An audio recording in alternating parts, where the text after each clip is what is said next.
laawol kisal ko laawol peewal e ɓantal. alhamdulillahi rabbil alamin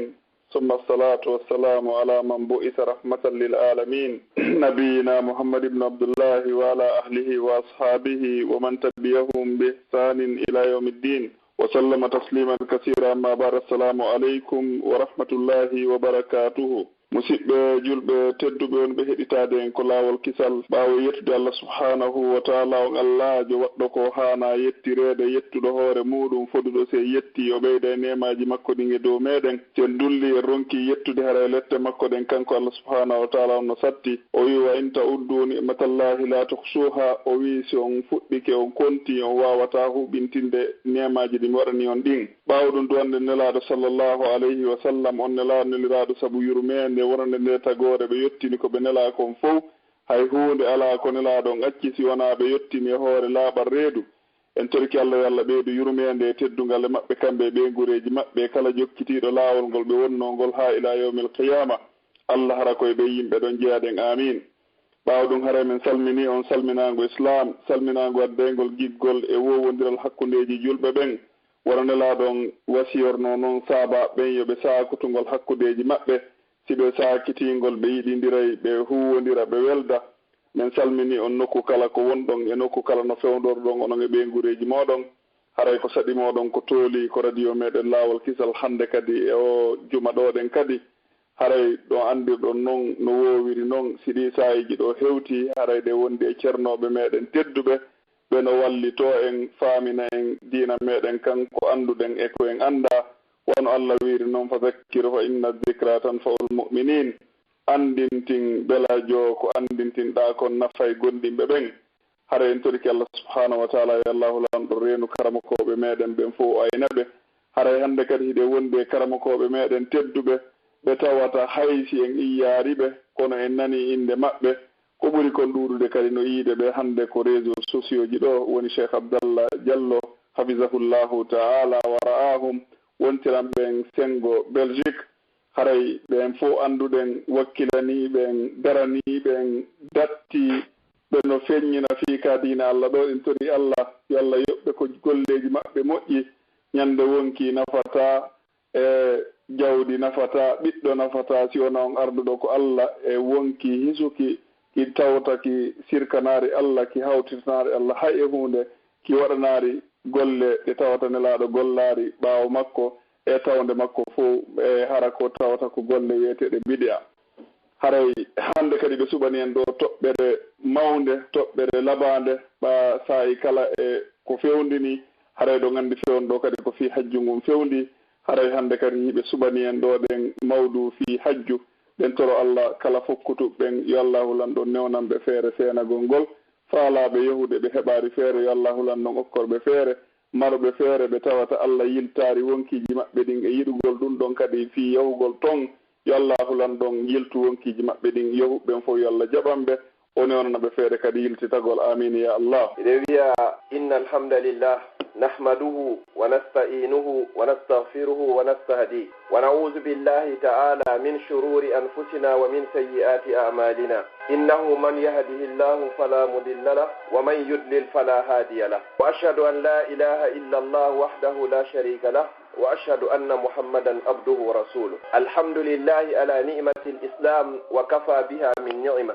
ثم الصلاة والسلام على أشرف الأنبياء والمرسلين نبينا محمد وعلى آله وأصحابه وأتباعه وأحبابه وعلى كل من اهتدى بهديه واستنى بسنته إلى يوم الدين. أما بعد السلام عليكم ورحمة الله وبركاته. haray musidɓe julɓe tedduɓe ɓaawo yettude allah subhanahu wa taala ɓaawo ɗum ɗo e weltaniki allah subhanahu wa taala jarri borɗen argol leyɗe porto tawata sen ari ga kadi en accitari ko tagira ɗen fi muɗum kon en accitari kadi ko mawɓe meɗen ɓen ko ne'iri en en tori allah subhanahu wa taala yo allah wurnon e hoore ɗum ɗo ka dina l'islam o ƴettita en kaɗo kadi o yaafo en kadi ñande laatiɗe fureji. ɓaawo ɗum ɗo en toriki allah subhanahu wa taala kala waɗɗo mbuuɗo goto ma adduɗo feere ma waajiɗo ma waajaɗo kala nafitorɗo o radio laawol kisal o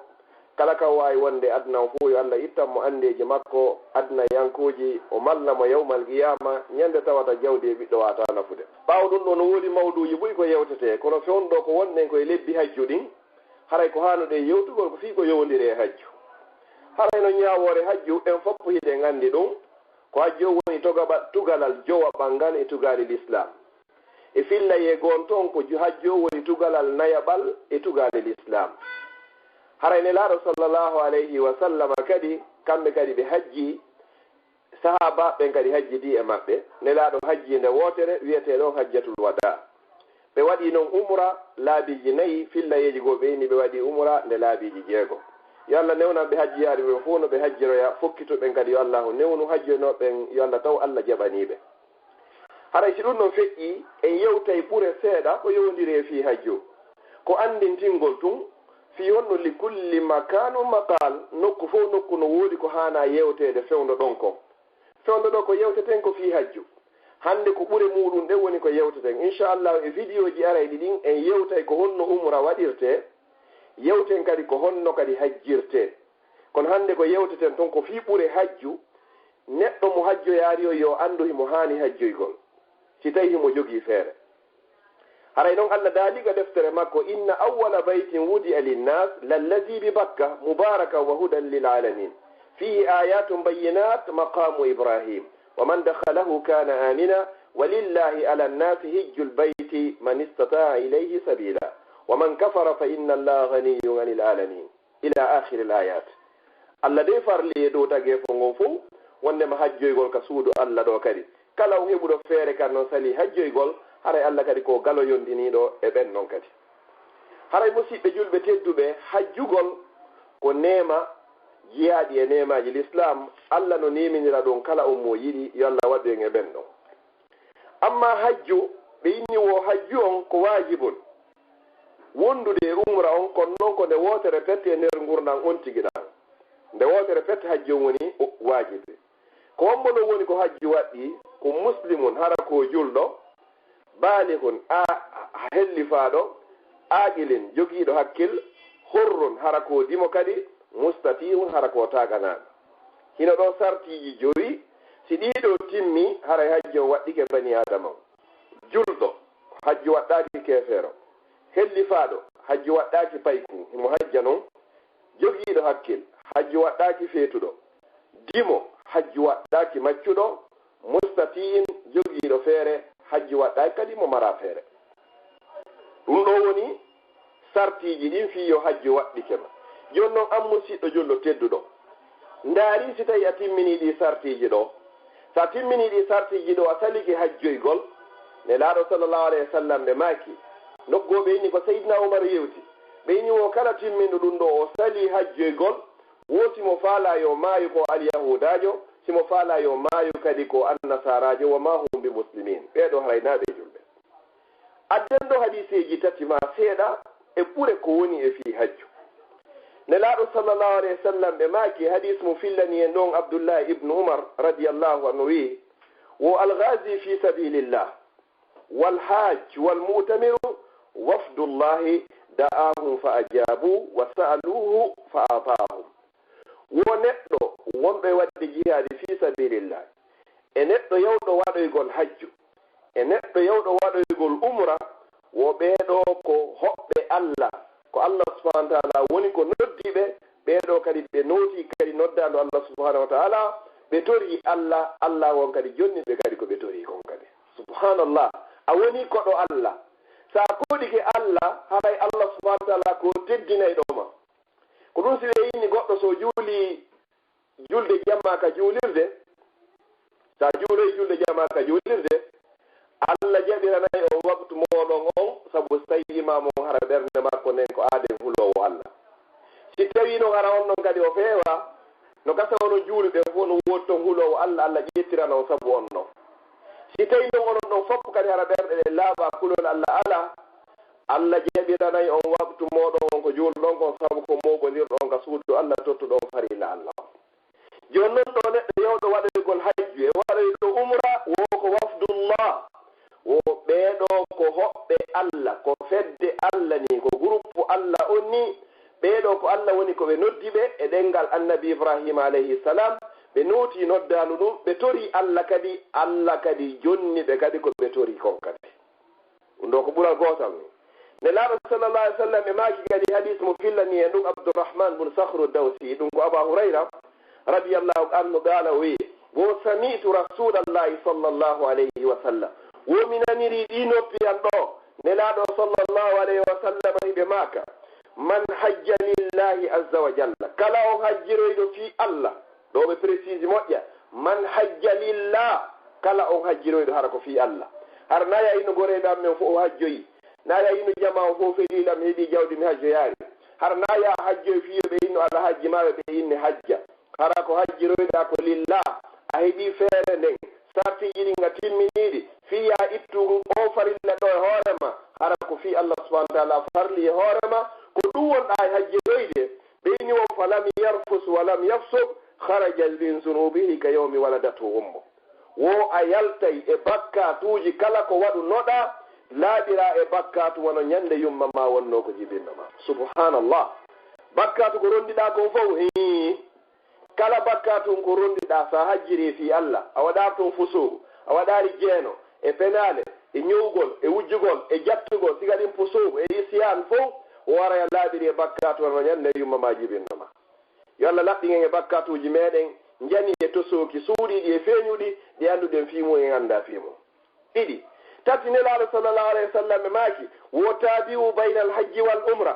wo jokkidire hakkunde hajju e umra o wo fa innahuma no hajju e umra yanfiyani zunub ɗi hiɗi itta goɗɗo e bakkatu wal faqre e basal kama yanfil kir habasul hadis wono andirɗen noon biwɗi ɗin mbayla kan sa ƴetti jandi kornundi a naadindi ton ndun ɗo ndi iway korni kon fof iway ha laaɓa poy ko ni kadi annduɗa si tawi a naadi a yahi hajju ma a waɗi umra haray kadi ko ni woni ko laaɓirɗa e bakkatu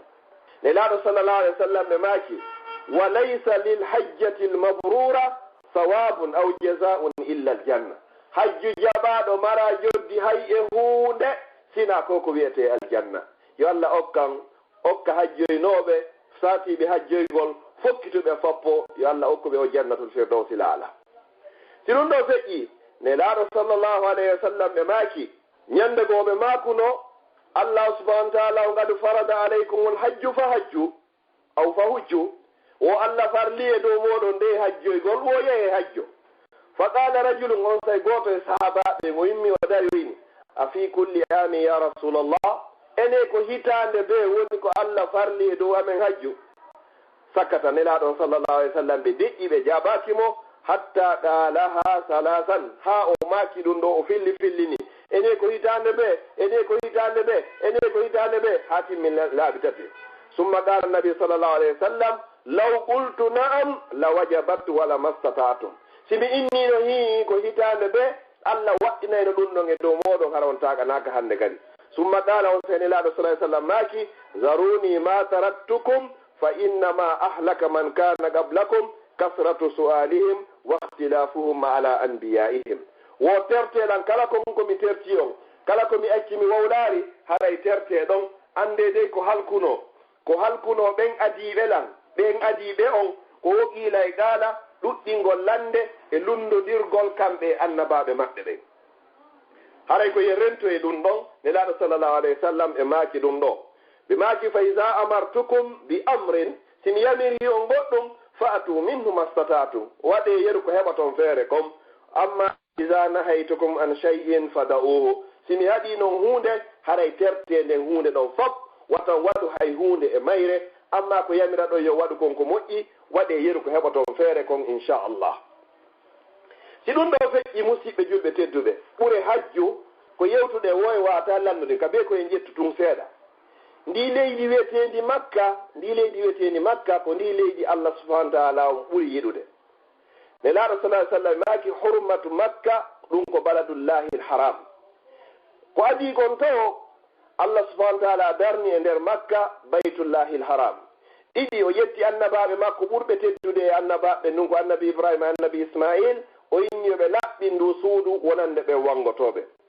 si ɗum ɗon feƴƴi kadi nelaɗo sallllahu alayhi wa sallam yamiri annabi ibrahima yo noddu wa azzin fi nnasi bilhajji ya'tuka rijalan wa ala kulli damirin ya'tuna min kulli fajjin amik nodduɗo de innaɓe ɓe yaaruɓe hajja ɗo annabi ibrahima inni allah mi wawata noddugol no hito an ngo wawata hewtoyde yimɓe ɓen fof allah subahana wa taala inni ibrahim an ko waɗɗima ko noddugol ngol hewtinoygol hito ngon haray ko mene woni ko fawi kala nanonoɗo noddandu ko annabi ibrahima nodduno kon bi isnillahi o hajjoyey mo nanano ɗum noon kadi o wata hajjoygol yo allah taw haray fo meɗen en nani valeur makkatal mukarrama allah subahana wa taala wondiri ndi leydi makka si allah no wondiri hunde ko ɓay haray hunde no hinde jogui important haray hinde neddi aqsama allahu taala biha biqawlihi wattini wazaytun wa turi sinin wa hadha albaladi alamin o baladu alamin ɗo ko ndi leydi makka hoolandi ɗum ko makka ka yahoton hajjoygol ɗon inchallah nelaɗo sallallahu sallam kadi ɓe maki allah wondiri kadi fi makka nokkugo o wi la uqsimu bi hadha albalad wa anta hillum bi hadha albalad mi wondiri ndi leydi makka hoolandi an ko a tippinaɗo e ndi leydi ɗo kadi si ɗum ɗon feƴƴi kadi da'watu ibrahimu alkhalil alayhi ssalamu li makkati wa ahliha annabi ibrahim o jatigijo allah o toranino makka o torani kadi yimɓe makka o wi honnum wa id qala ibrahim rabbi ja'al hadha albalada amina allah jema waɗu ndi leydi makka ɗo hoolandi kadi ko fi on waɗi so yewde ɗum ɗo fof ay yahowo hajju on ma yahowo umra on haray koye ndi leydi teddundi ɗo haray ko ɗo wonno wonɗa e yahude si ɗum ɗon feƴƴi ahabbul biladi ila llah ko makka leydi ndi allah ɓuri yiɗudo ni fof e leyɗe ɗen kadi ko makka qala sallllahu alayhi wa sallam nelaɗo sallllahu alayhi wa sallam e maaki ma atyabuki min baladin wa ma ajallaki wa ma ahabbaka ilayya afwan walawla anna qawmuka akhrajuni fiki lama sakantu gayrak wo ko andi leydi makka ɗo ɓuri laaɓude e leyɗe ellen fof ko andi leydi makka ɗo kadi ɓura yiɗede ke am min muhammad si wonano tum ɓay yimɓe am ɓen yimɓe maɓe yaltinilan e ma mi hoɗoytano leydi goo si wona makka ɗo neɗaɗo sallallah alih w sallam ko nde yewtere ɗo ɓe yewti ñande ɓe yaltinano makkatal mukarrama kamɓe sayidna aboubacrni siddiq al umma radiallahu anhu e riwaya goo nelaɗo sallllahu alayhi wa sallam ɓe maaki wo innaki la hayru ardillah mi wondi ko am ɓuri moƴƴude e leydi allah ɗe wa ahabbu ardillahi ila llah ko an kadi ɓura yiɗede e leydi ɗen fof ka allah walawla anna qawmaki walawla anna ahluki akhrajuni fiki lama kharaj sina tumɓa yimɓe ma ɓe raɗike lam ɗo pelletti mi yaltatano ɗo nelaɗo sallallah alih w sallam ɓe yalti makka tawi hari hiɓe fesude ɗum ɗo ko en andu ko ayyo hajjuyankejo fokkituɗo ma hajjoynoɗo ma mo faalaka yawde ma faalaɗo yawgol andu ko ni leydi ɗo woni ko yahuɗa e mum ma yahunoɗa e mum ma fokkituɗa e mum ma ko ndi ɗo woni a fonda yahugol e muɗum nelaɗo sallallah alih w sallam yewti fiika valeur makka ɓe maki wo la yadkhuluha dajjal nelaɗo sallallah alih w sallam ɓe maki wo laysa baladun illa sayatahu dajjal illa makkata wal madina wo ala wo e leydi o wiyeteɗo masihu dajjal sina teppere makko taɓoyto e ndin ɗon o naati e ɗon wo si wona makka e madina ɗe leyɗe ɗo ɗiɗi o hewtoyta e majje nelaɗo sallllahu alayhi wa sallam ɓe maaki wo salatum fi masjidi afdalu min alfi salatin fima siwahu illa almasjidi alharam wa salatun fi lmasjidi alharam afdal min 100,000 salatin fima siwahu waɓutu goto sa yehi makka mo juuloyta ka suudu kaaba ɗon ka juulirde allah hormortende ɗon no fotawa waktuji guluje temedere hara ɗi juulata nokkugo hara wona madina e baytul maqdis heɓugol waktuji guluji temedere ka meɗen ga a wuuray duuɓi 53 hara yiɗa juulude si heɓa nde moƴƴere ɗo sa yehi toon noon a heɓoyi ɗon fanaji jowi ay ɗiɗo yontere hiɗa ɗon jonte ɗiɗi hiɗa ɗon jonte tati hiɗa ɗon ɗa tottude ɗi farillaji ɗo musidɗo julɗo tedduɗo ko honto heɓata goɗɗum ngo hara hina ɗo ko on ɗum añanta hoore ma ɗo ayyey ɗo sonnajo mi fuɗɗora ɗon ton sa daari armoire makko o basenji ko woni ton kon sa évalue fof haray no timmi ko goɗɗo yarata hajju fuɗɗannema ko woni ko armoire makko kon e conci e basenji ara paɗe façon ji so fuɗɗike wadde décoration ka yaltugol sakuji e tikkawoy a moɓidiri ɗum no fof no timma ko yara hajju acca ɗum no fof naara salon makko on ko yelo sawdi salon on hakkunde julle ɗen e tapiji ɗin e armoire ji ɗin fof namoyende 5 000 euros ɗum ɗon haɓayno mo hajju yaha ndaara chambre on ko danki kin e armoire ji ɗin e coiffeuse soda ɗon kon ɗum ɗo fof wawaynomo naɓude hajju kono o hokkitira to. Ndara o gorko ɗo kadi himo jogii jawdi nin ndi kontotako ko soodugol terenji lambanji e kaabele e kooya e kuruya e honto de wallina ɗiɗo fof hara o annda ko honto laawol makka woni ko hikkori yo Allah dandu oɗo dandalan fof oɗo maydi hara o tottoyaari o farilla hajju. Nellaaɗo sallallahu alayhi wa sallam e maaki man taafa sabu'an fa huwa ka adli raqaba, kala wangiiɗo ka suudu kaaba nde laabi jeɗɗi baraji makko no fota warin inɗo daande. ɗum ɗo fof alaa ko heɓoyto si wona makkatal mukarrama. sa yehi a tottoyɗo fof tawa e ɓure hajju ɗen ɓay ko sa yehi hajju ma yehi umra si wawa heɓude nde moƴƴere ɗo fof. si ɗum ɗon feƴƴi nelaaɗo sallallahu alayhi wa sallam e maaki hon ɗum nelaaɗo sa sallam maaki wo nasala alhajaru l aswadu min aljannati wa huwa ashaddu bayadan min allabani fa sawwadatuhu khataya bani adam.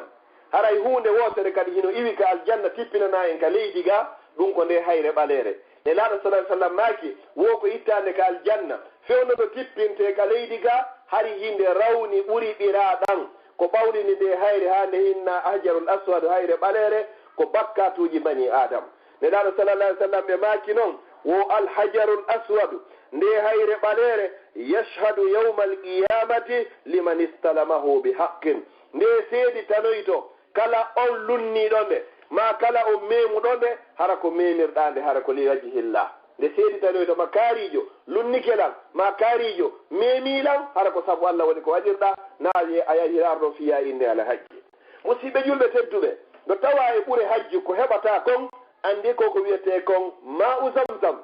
ndiyam zamzam ɓe ƴetten ɗum kadi seeɗa fiyon ɗum nelaaɗo sallallahu alayhi wa sallam e maaki wo hayru ma'in ala wajhi l ardi ko ma u zamzam. ndiyam ɓurɗan e moƴƴude ɗan fof ka hoore leydi ɗo ko ɗan ndiyam wiyeteɗon zamzam. nelaaɗo sallallahu alayhi wa sallam e maaki ma u zamzam lima shuriba la, on ndiyam ko wiyete zamzam ko yarirɗa o fii muɗum ko fii ɗum noon kadi woni ko Allah subhanahu wa taala on hokkay ma. sa yariɗan fii jawdi Allah hokkama jawdu, sa yariɗan a toriɗa faala ɓiɓɓe Allah hokkama ɓiɓɓe, sa torike ɗan fii cellal Allah hokkama cellal, sa toriɗan fii modibo o hokkama, sa torike fii ɗaɓɓugol ɓeygu o hokkama, kala sa torike maleɗe aduna e lakara o hokkama. Abdoullahi ibnu Abbas kanko nde mo yarayno ndiyanna ko wiyeyno allahumma inni asaluka ilman nafi'a wa rizqan tayyiba wa amalan mutaqabbala wa shifaan min kulli da. kanko ko du'a ɗo o janngayno ila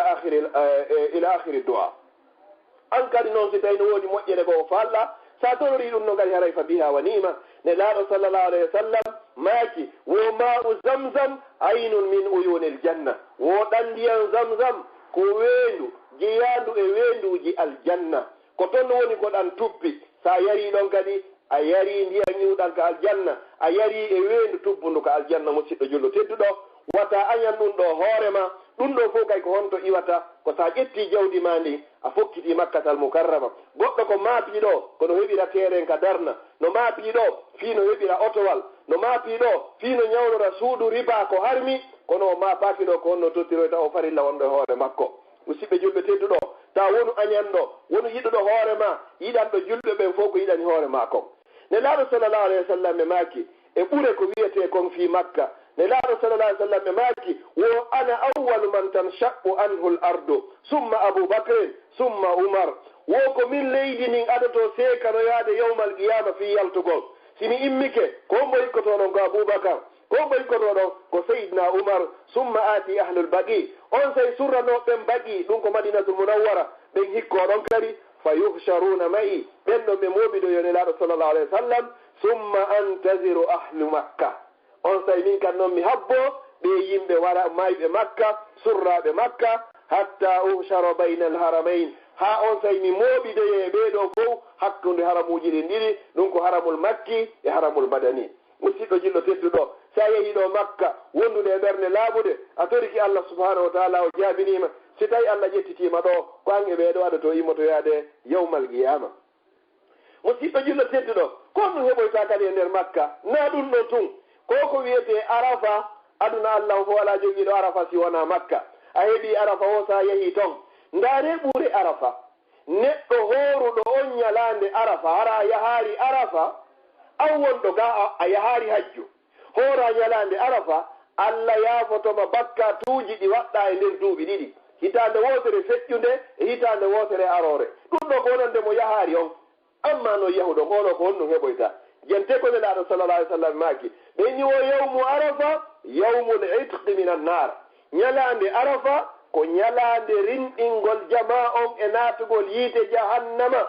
ɓuri guluje capanɗe jeeɗiɗo windanoɓe naata yiide jahannama itte ka liste ɗo watte ka liste yahayɓe aljanna yo allah rinɗina mawɓe meɗen e dendagal julɓe fof e natugol yiide jahannama ko on to heɓata ɗum ɗo ko sa ƴettini jawdi ma a tottoyi o farilla ɗo yo allah newnan kala fokkituɓe ɓen ne laaɗo sallallah alih w sallam ɓe maaki yawmu arafa yawmu mahfiratun lizunub ko ñalande yafanede bakkatu woni ko wiyete ñalande arafa kon ɓoy ɓe woni faalaka yo bakkatu mum yaafo ne laaɗo sallallah alih w sallam ɓe maaki yawmu arafa yawmun yubahi llahu bi ibadihi lmalaika ko ñalande nde allahu mantoroyta enen jiyaɓe makko ɓe yeeso malaikaɓe makko ɓen oyno ya malaikati kono yo malaikaɓe an ndareɓe jihaɓe an hiɓe moɓodiri e ayde wotere hiɓe torodiran aljanna ɓe yaari aljanna ndareɓe jiyaɓe an kono yo malaikaji hiɓe moɓodiri e ayde wotere hiɓe moolaɗo yoɓe danduɓe yiite jahannama ɓe yaari yiite jahannama siɓe yiino yiite jahannama ɓe molotono yiite jahannama ɓuuri onon malaikaɓe ko wonɗon moolaɗo yiite jahannama ɓay ono yi yiite jahannama siɓe yiino aljanna an on ɓe ɗaɓɓayno aljanna on on ɓuri onon ɓe malaikaɓe ko wonɗon ɗaɓɓude o aljanna onon o yii malaikaɓe onon malaikaɓe amen o yii aljanna kono ɓe jiyaɓe anno fof ɓe yaari aljanna o ushiduku ya malaikati mi seedini on kono yo malaikaɓe am ɗo fof anni qad gafartu lahum ɓeɗo fof mi yaafikeɓe hannde kadi ɗum ɗo ko ɗum yalande arafa ɓe laaɗo maaki alhajju arafa hajju on tigi tigi ko arafa kala mo daroyaaki arafa aray o hajjaari kala daroyiɗo arafa aray o hajji kala dariɗo ɗo hara o sikkitaaki ɗo yaaruɗa ɗon no laaɓi poy kodi wajji hilla yaaruɗa anndu allah subahana taala o rinɗinima e naatugol yiite jahannama yo allah rinɗin kala yawro ɗo nde laaɗo salah sallam maaki honɗum kadi fi valere o ñalande arafa ɗoyni wo hayru du'a o yawmu arafa ko ɓuri moƴƴude e duwawji ɗin fof ko du'a waɗaɗo ñalande arafa konto ɗum ɗo kadi heɓoto ko sa ƴetti jawdi ma ni a ƴetti feere ma ne a ƴetti cellal ma ngal a fii tottoygol o farilla o accire ni ko yondiri fi makka ko hemmo heɓata ɗum ɗo ko yahuɗo makka yo allah naɓo en gon fof makka jaɓana en hajjuji men ɗi hewtintinayi ka ɓe gureji men hoore jaam moƴƴere so ƴettiti en toon kadi yo allah moɓidiro en hayru halqillah hiɗon feƴƴi yaaren seeɗa madinatul munawwara madina saare norɗinande kane laaɗo sallllahu alayhi wa sallam feri ɓayɓe sattinanama makka ɓe feri ɓe acci leydi arabu noogay e tati ɓe seeni madinatul munawwara ko honɗum e ɓural ko honɗum e ɓure woni ko madina kadi jogii jentoɗen ɗo kadi seeɗa ne laaɗo sa sallam maaki go'o ɓure madina wo la yadhaluha dajjal o wiyeteɗo masihu dajjal o naatata e nder madinatul munawwara almalaikatu tahrusuha min addajjal malaikaji ɗin garda e madinatul munawwara o wiyeteɗo masihu dajjal mo molotoɗen e muɗum ñande ɓe ñande ko fanɗi o ko fanɗinde laabi joyi allahuma inni audu bika min azabi jahannam wa min azabi lkabri wa min fitnati lmahya walmamat wa min sharri fitnati lmasihi dajjal oɗo teppere makko tippata e nder madinatul munawwara ko ɓural valer goto kadi ko madina jogi ko e nde saare ɗo woni ko fokkituɗa ko ɗo ɓurnaɗo tagge fof woni ko belna ɗiɗi ne laaɗo sallallah alih w sallam ɓe maaki la yadhulu hatta on koko wiyete ta'un muusu weeduji koko wiyete choléra sifa ɗen nawnaje bonɗe ɗe kadi ɗe natata e nder madinatul munawwara tati ne laaɗo sallallah alih w sallam maaki almadinatu hayrun lahum law kanu ya'lamun ko madina ɗo ɓuri on moƴƴande si tawi hiɗon annduno moƴƴereji ko woni e nder madina kono on annda sina ɗum on fof yelatono maygol madina ɗo wattine madina ɗo immintino e ɓurɗo moƴƴude e tagi fo ngon nayi ne laaɗo sallllahu alayhi wa sallam e maaki shafatu nabi sallllahu alayhi wa sallam liman sabara ala shiddatiha ne laaɗo sallah sallam kadi tefanoyeyi kala o muññiɗo o wuuri e nder madina ɗo sattendeji ko woni toon o tabiti e hoore muɗum ne laaɗo sallllahu alayhi wa sallam tefanoyeyi oɗo ne laaɗo sallah alih sallam ɓe maaki jowi e ɓure madina safatu nabi sallah alih sallam liman mata fiha kala mayɗo e nder madina kadi o wattina e nder madina ne laaɗo sallllahu alayhi wa sallam tefanoyemo ɓe maaki honno man istata an yamuta bil madina falyamut biha fa inni shafi'un liman yamutu biha ya subhanallah wo kala e moɗon mayɗo e nder madina ɗo mi tefanoyeymo kala e moɗon wawɗo maygol e nder madina ɗo hara wona o wartiɗo o wattini e madina ɗo mi tefanoyeymo yawmal qiyama nelaaɗo sallllahu alayhi wa sallam ɓe maaki kadi wo ma alal ardi ala wo e hoore leydi nin buɓɓo atan tumbere hiya ahabbu ilayya hara ko nden ɓura yiɗede ka ammin muhammadu sallllahu alayhi wa sallam an yakuna qabri biha minha ala hay e hoore nokkule leyɗi ɗen fop ka tawata min miɗo yelino yo qabru am o wonu e muɗum ɓuri ka wiyeteɗo madinatul munawwara allah subhanahu wa taala arsiki nelaɗo on ɓe faati madina ɓe wattina madina ɓe wuuri e nder madina kadi duuɓi sappo si allah subhanahu wa taala o jettiti ɓe jowi e nder ɓure madinatul munawwara nelaɗo sallllahu alayhi wa sallam ɓe maaki man salla fi masjidi kala juuluɗo ka juulirdiyan ɗo 40 salatan waqtuji 40 la tafutuhu salatun hara waqtu hay goto ferdirari ma fuutakima kutiba lahu bara'atu min annifaq allahu windete an on a daɗi e ko wiyete kon naafigiyagal wa najatum min al azab allahu windete kadi a daɗi kadi e lette wa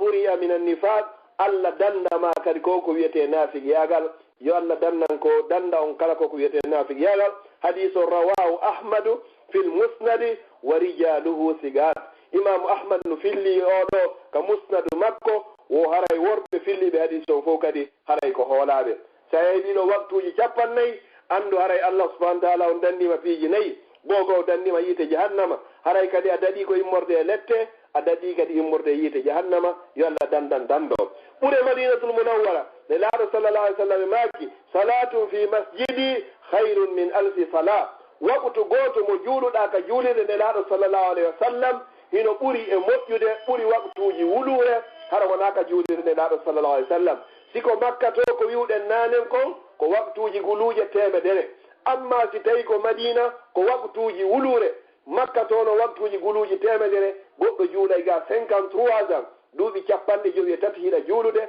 si fota e juulɗo waktu gooto e nder makka ɗo noon sa juuli waktu gooto madinatul munawwara goɗɗo juulay ka min ga waktuji wuluure si wawon fotude yo allah on newnan en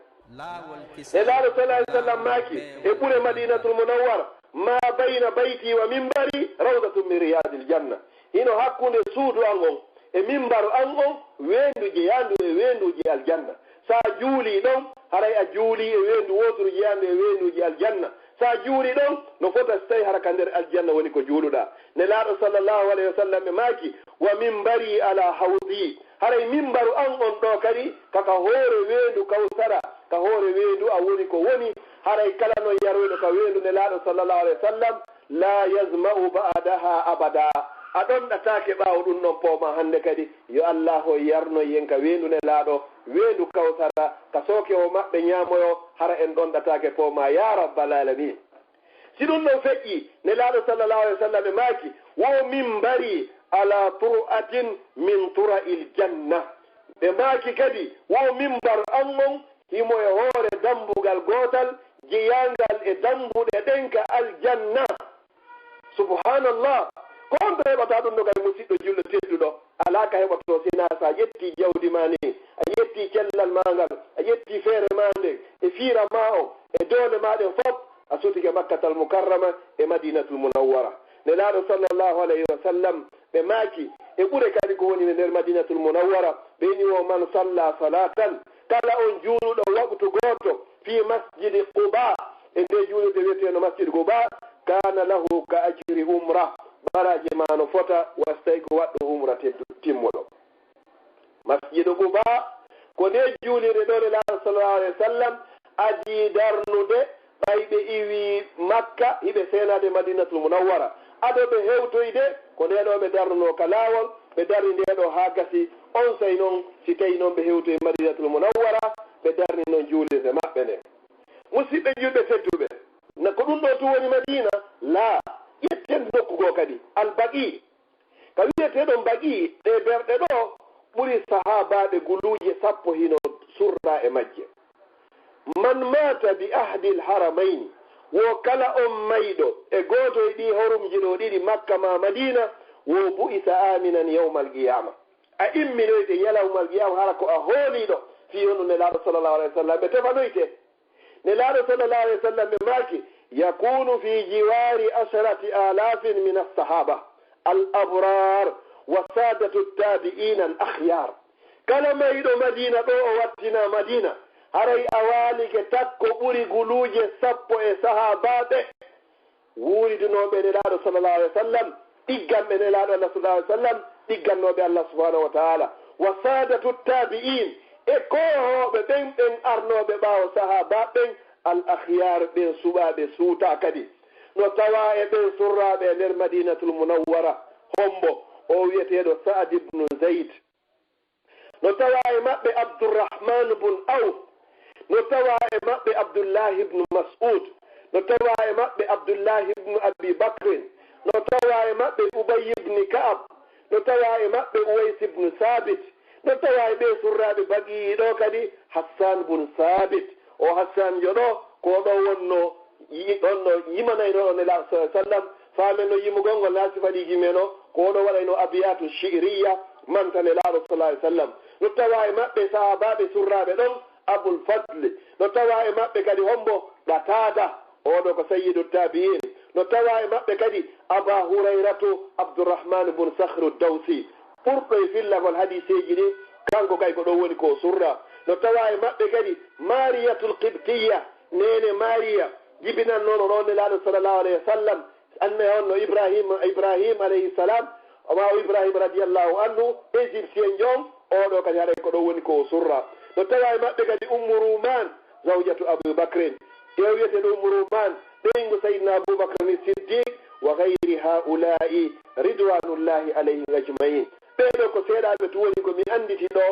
surraɓe e nder baggi tawata sa wattinama e nder baggi a yeehi kadi toon ɓami ɓeɗo takko ɓeɗo waaliɗa si tawi allah hoddidari ko ɗo wattinteɗa ko ɓeɗo foppo juuroytoɗa ɓuuri sahabaɓe guluje 10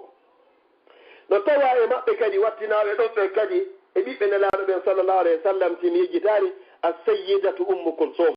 nene meɗen ummu kulsum mo sayidina ousmane jombuno on o kay ko ɗo woni ko wattina no tawa e maɓɓe kadi assayida ruqayya nene ruqayya keɗal nelaɗo on kadi ko baggi ɗo woni ko wattina no tawa e maɓɓe kadi assayidatu zeynab oɗo kay ko ɗo woni ko wattina ɓeɗo foppo ɗon woni wattina no tawa e maɓɓe kadi assayidatu fatima radiallahu taala anha wa arda nene fatima yumma alhasani alhusayn o kay ko ɗo woni ko wattina no tawa e wattinaɓe noon kadi al abbas bun abdoulmuttalib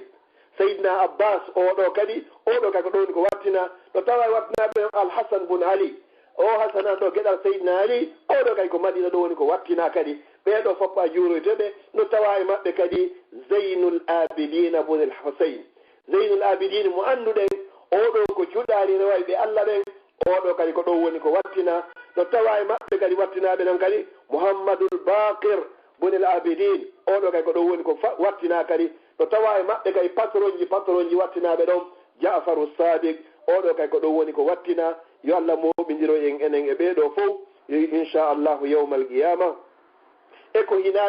hina ɓeɗo ɓeɗo fof ko baggiɗo woni ko wattina sina sonnaɓe nelaɗo ɓen fof kadi ko ɗo woni ko ɓe wattina sina nene khadija oɗo ko wattinaɓe makka e nene maymuna haray siko makka kadi yahuɗa a yiyey ɗon berɗe kadi ka nene khadija woni ko wattina musidɗo julɗo tedduɗo aɗomi darnude yewtere anne yaafo ɗon haɗa juuti seeɗa a añe yewgol juuragol ɓeɗo fof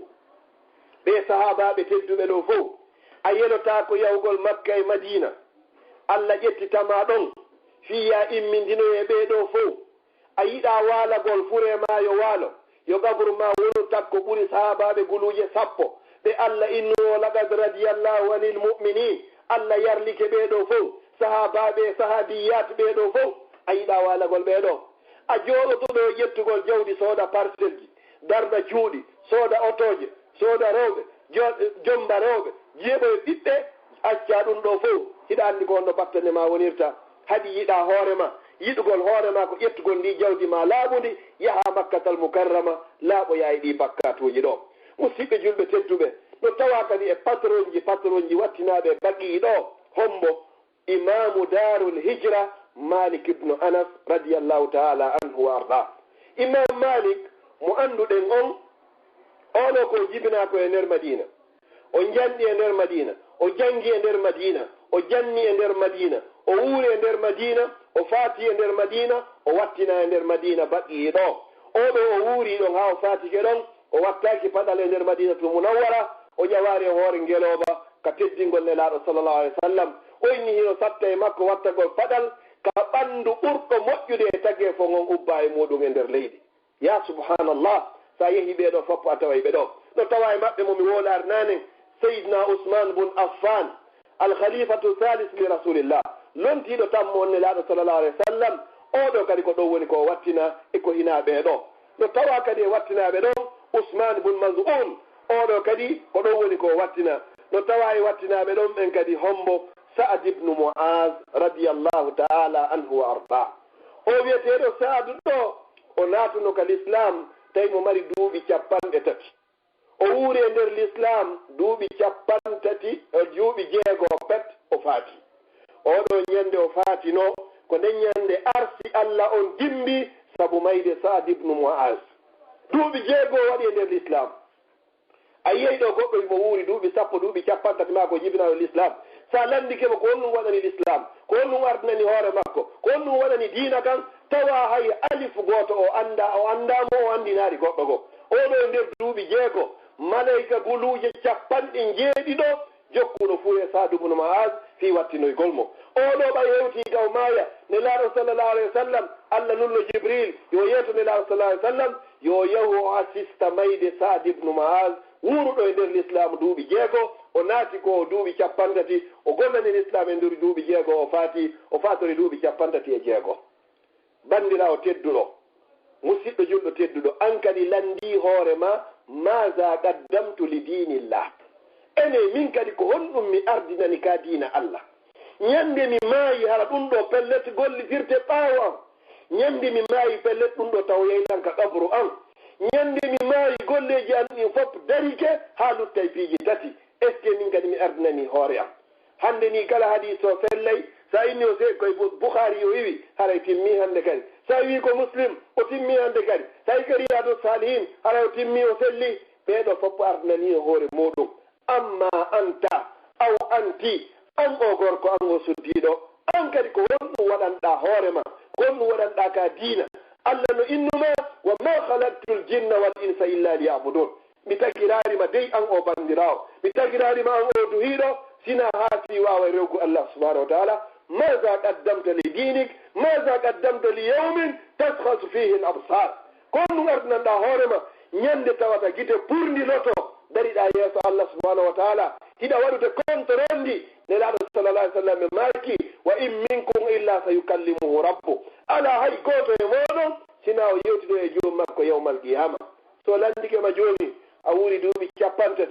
15 ans 10 ans hiɗa Europe hiɗa Afrique hiɗa ero Amérique hiɗa kala ka wonirɗa Canada aduna Allah fof ene min kadi ko honɗum mi waɗi ko innoyta Allah tigi tigi o mi heɓuno parcelle ji 10 kaabele ko innoyno maaro tigi tigi o mi duuɗi mi darɗi cuuɗi Konakiri e Kindiya e Fuuta e Labe e Mamum e Pita ko innoyta maari ɓe jogii otoje 3 Canada e Amérique e Europe ko ɗum ɗo woni ko landoytoma wallahi na ɗum ɗo waɗoyta contorandi ne laaro sallallahu alayhi wa sallam e maakine lan tasula qadama abdin yawma alqiyama teppere hay e gooto e meɗen buusoyta tawane e yawma alqiyama hatta yusala an arba haalanneɗa tiiji 4 no tawa e muɗum an ilmihi gandal ma ngal no tawa e muɗum an umrihi gurdam maɗan no tawa e muɗum an hayatihi aw an shababihi cukayagal ma ngal e no fof koye sukaɓe ni goɗɗo mo timminari 50 55 53 ko a sukani ko a bandirawo ni ko ɗum an ardinanɗa kako joɗogol ɓemmingol ɗo probléme fi Europe natama Amérique hewtoyama woɓɓe no joɗoli Canada woɓɓe no Australie hande timmi hande kadi mi yetti droit ji am e devoir ji am ko ɗum ɗo waɗoyta contrandi yeeso Allah subhanahu wa ta'ala ñande immineɗa ka gabruma mum kadi nakkiɓe ari ɓeyni manara bok ɓeynayi ɗon ayna baytok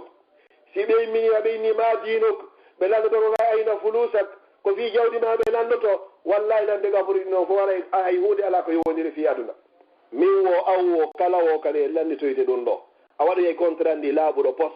wa akhira musidɓe julɓe tedduɓe mi darnira yewtere annen hunde honɗum mi toriki Allah subhanahu wa ta'ala yo Allah waɗu hara nde yewtere ko sabi Allah woni ko mi yewtiri mi toriki Allah subhanahu wa ta'ala kala yiwɗo nde yewtere o sakitiroyde lillahi azza wa jalla si tawi o hajjoyaari yo Allah newnanmo yo hajjiroya si tawi ko hajjoyɗon yo Allah jaɓɓanmo newnanamo kadi no ruttora mi toriki Allah subahanahu wa taala kala ko yiwɗo nga no wondi e sawaba ƴette ko fo immorde Allah subahanahu wa taala kala ko woni ga e faljere e wopande komin Abdallah o ñamayɗo yaraɗano yedde Allah haray ko woni ko falji haray ko cheytani woni ko longini lan mi toriki Allah subahanahu wa taala yo Allah dandan mi wonude kolewal ngal lumbirtan e muɗum yahon aljanna mi ƴette mi buge ka nder yiite jahannama yo Allah lumbino en fof aljanna fama kana min tawfiqin fa min allahi wahdah وما كان من خطأ أو سهو أو زلل أو نسيان فمني ومن الشيطان والله ورسوله من براء وأعوذ بالله أن أذكركم وأنسى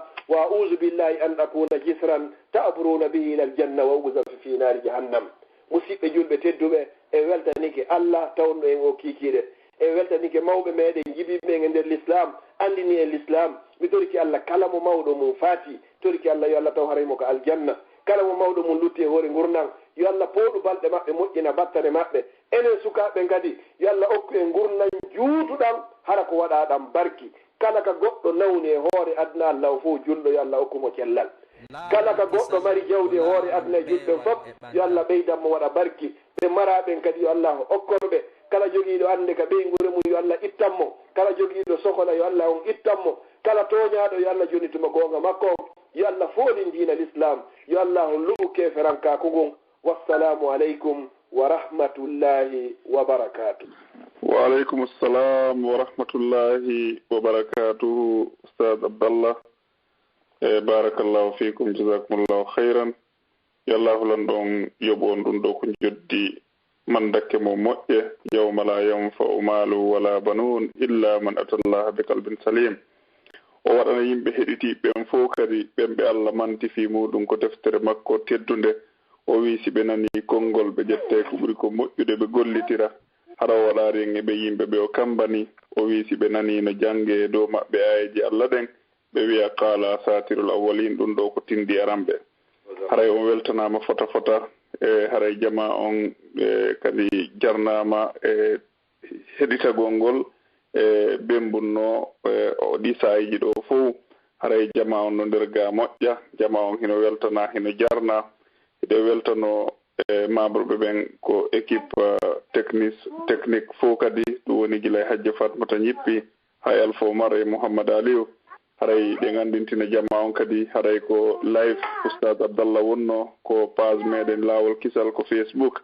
haray wonande ɓe heɓoyari ɓen feere heɗitagol ko radio ɗo fof no wawi yahude ɗum ko page lawol kisal inchallahu haray o waway heɗitade ɗon nde muhadara on e muhadaraji goo kadi e ma ko YouTube inchallah. Naam oustad adi woɓɓe natude ga haray woɓɓe no landi ɗo ɗen landal gotal e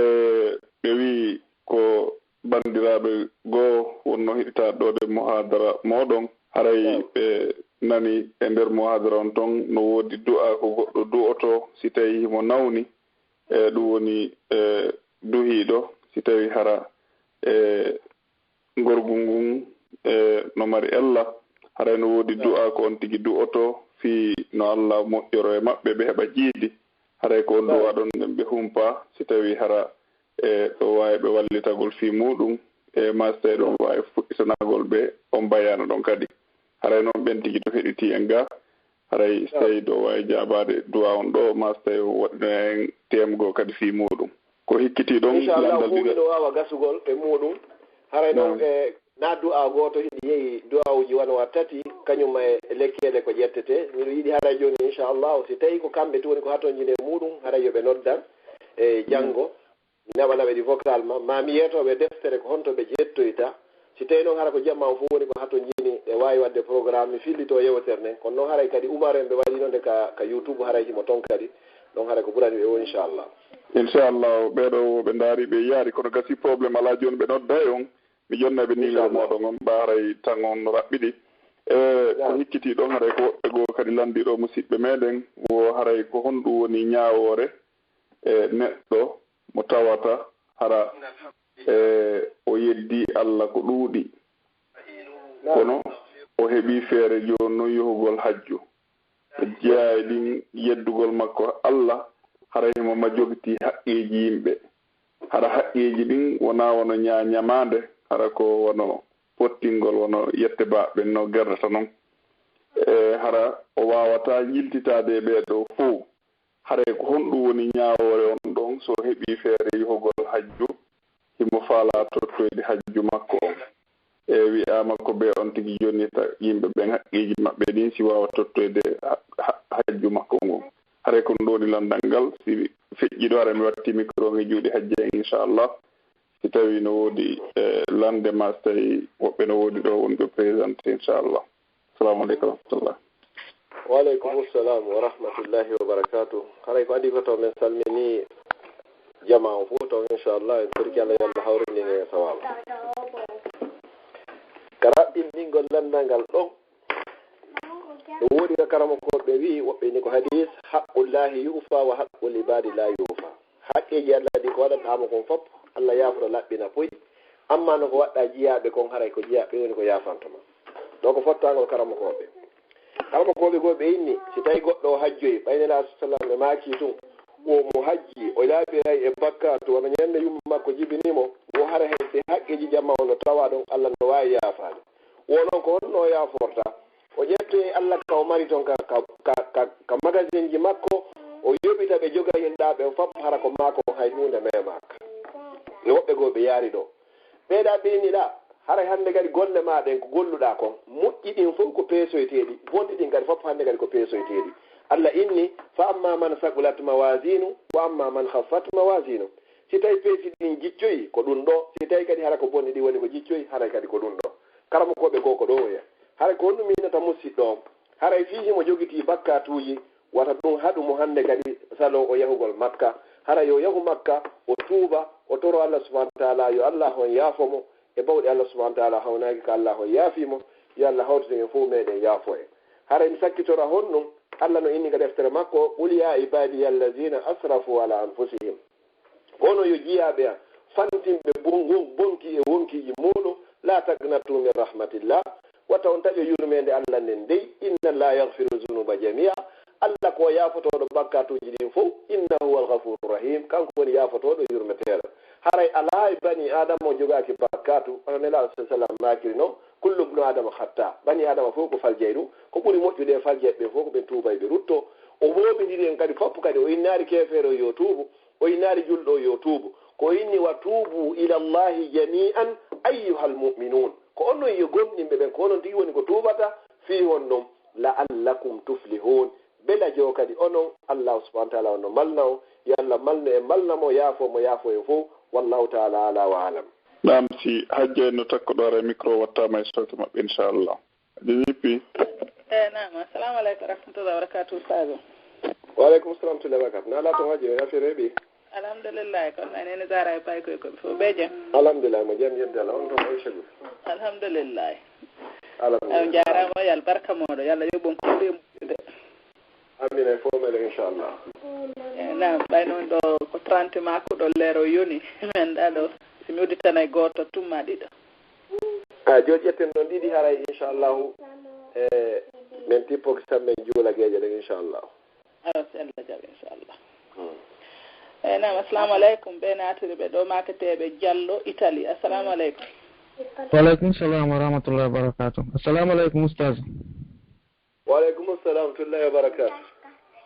min nani yewtere nde on jarama moƴƴo yo Allah yoɓon ko ɓuuri moƴƴude haray o gacci hakkille mari ɗo landal nam haray min ko Italie moni joni noon kam mi woni ɗo koye nder e communauté aji mi woni donc ɗo eɓe addanayi men ga tewuji 4 e gerto ni donc haray noon tigi nani ñaamu gongol e wona ko tagi par ce que haray on tigi annda e siko inde Allah janta e si hirsa ma siko onno ko aray noon lallandi on e si defidama kañum e maafe est ce que haray on tigi no wawi ñamude maafe on par exemple e ñiiri on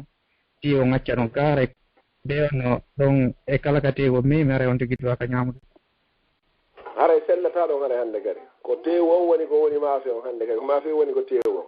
haray si tawi tun haray hina halal haray Allah no inni ko ono e gomni wata o ñaamude konko inde Allah jantaka e muɗum yon noon eɗen anndi hay so tawi nagge ngen hinge dagi kono si nge hirsiraka inde Allah haray dagaki hannde kadi sellataka ñaamo noon ɗon innugo joni mi suuta e tewo mi ñaama tun ndiyam men haray wawata sellu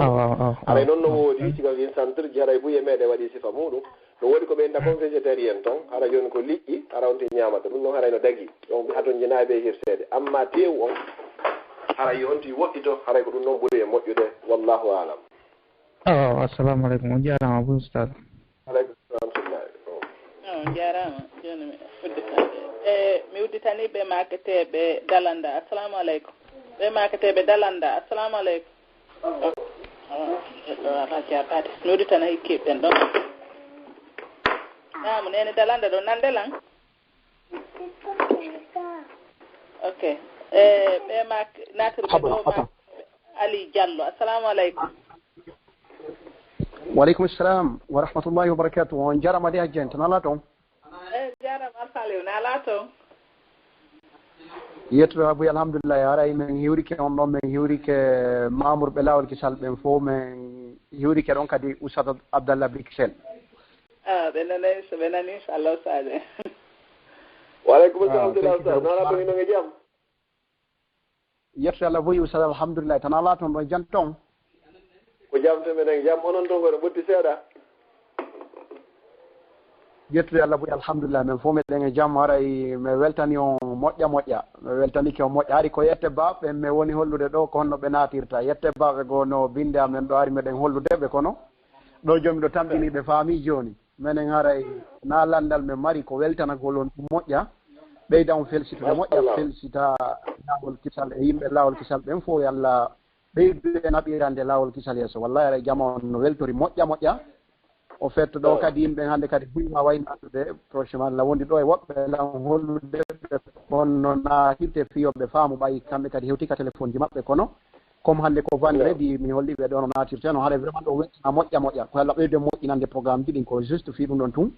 confirmangol ɓe tun kamɓe kadi ɓe waynaɓe ɓe posa question ji maɓɓe ɗin hara wona ha ɓenela goɗɗo fi yeeso ɓayru ko yette baɓe kono killa hannde hara ɓe won fi diallo ɗen tamɗine aray ko weltanagol jasakumullahu khairan e weltanike yette baaɓe o yette diallo e fof yo Allah yo fof ko ɓuri moƴƴude joddi wurno laawol kisal yoɓa sin juɓɓe ngal ko ɓuri moƴƴude e joddi inchallah onon ga usta mi weltanike on yo Allah waɗa on sadaga toon jaariya fodde hara hiɓe natude ɗon ɓe lando ma ɓe faama goɗɗum yo Allah waɗi ko mandake moɗon moƴƴo yawma la yan fof maalu wala banon. amin allahumma amin hara moƴƴa albarka ma boy ko juste fi ɗum noon kamɓe jogi toon ɗin o moƴƴo haray jamma barakallahu aleykum jarama sa barka boy nan min hiwro wondaɓen fof toon awa inchallah na Moussa Abdallah woni 27 mi wudi tan goto nam ƴette ɗon gotal o ga juulire ɗo min hoɗi ok nam ɓe natirɓe ɗo imen maketeɓe Fatima. Assalamu aleykum. aleykum salam wa rahmatullah. ustade no jenti on ɗo. jarama ustade. waleykum salam tullah nala toon hiɗon e jaam. jam tum alhamdulillah ara min nani yewtere nde Allah subhanahu wa taala o yoɓon ko ɓuuri moƴƴude joddi o newnana ɓe yewgol. amin ya rabbal alamin. langal ko fii ka hajju ɗo minni wono on tigi fewndo ɗo hara on tigi ala feere honno yarata toon donc so tawi woni no sella on tigi sondo kala nde torro Allah yo Allah newnan ɗum on tigi heɓa ko yaara. machallah hara noon ko ɗum ɓuri moƴƴude e du'aji fof sontino faala ko yo toro Allah subhanahu wa ta'ala yo Allah newnan ɗum kañum kadi no yaara. woodi soddiɗo goto mo ɓe fillotto gissa muɗum woni e nder duuɓi capantati mo moɓidirde mbuuɗu e mbuuɗu ɗiɗi fiino yarata haray Makka. Allah newnanimo kadi nder duuɓi capantati ɗin o heeɓi mbuuɗi ɗi o yarata ɗin Makka tawi ko yeeyayɗo sifatakoy ko yeeyete ka meɗen kon o hewtoyi Makka tawi Allah subhanahu wa ta'ala newnanaymo o hewtoya Makka kono newnantamo o wawa hajjugo ngo fof kaw hewtuno ɗon o inna ko ɗo woni Makka kaw tippi ka avion ɗon o sujji ka leydi kaw sujji ɗon ko ɗo woni ko Allah subhanahu wa ta'ala ƴettiti wonki makko ken kono tawi hon ɗum anniye on o timmi hannde kadi kala toriiɗo Allah e hoore la anniye laaɓuɗo poste Allah on timminanaymo ko tori kon hayso hewtoyaari ka o faalaɗo yahugol ngol tan haɗa ɗuume e muɗum yo Allah newnu kadi no yaaron honande kala ɓe yahaari ɓen kadi fof inchallah. Allahumma amin on jarama albarka Allah winde baraji ɗi. amina inchallah. assalamu aleykum. jarama no kadi albarka ala ustaji dara leero yoni weltanama albarka moɗo yo Allah yoɓon ko ɓuuri moƴƴude. amin. Allah waɗan on ɗon ɗo ko mandeke mo ñande woni jawde ɓe nafata. amin joni so tawino ɗum anni on no Oustaz Abdallah haray ɓe wawi ƴettude ɗon inchallahu yeero fof ko ɗum anni inchallahu haray min newna noon ɗon inchallahu ha ñande goo kadi barka sina problème saade ara mi weltike fotal barka boy barka moɗo inchallah oustad abdallah joni en acciti on inchallah assalamu aleykum ok waleykum salam wa rahmatullah oustad abdallah ɗoɗen min ala memude ɗoɗen hunde ko accuɗon ɗo joni yandi jette ɗon inchallah ɓayray ko fi hajjon inchallah jama o falto seeɗa jasakumullahu heyra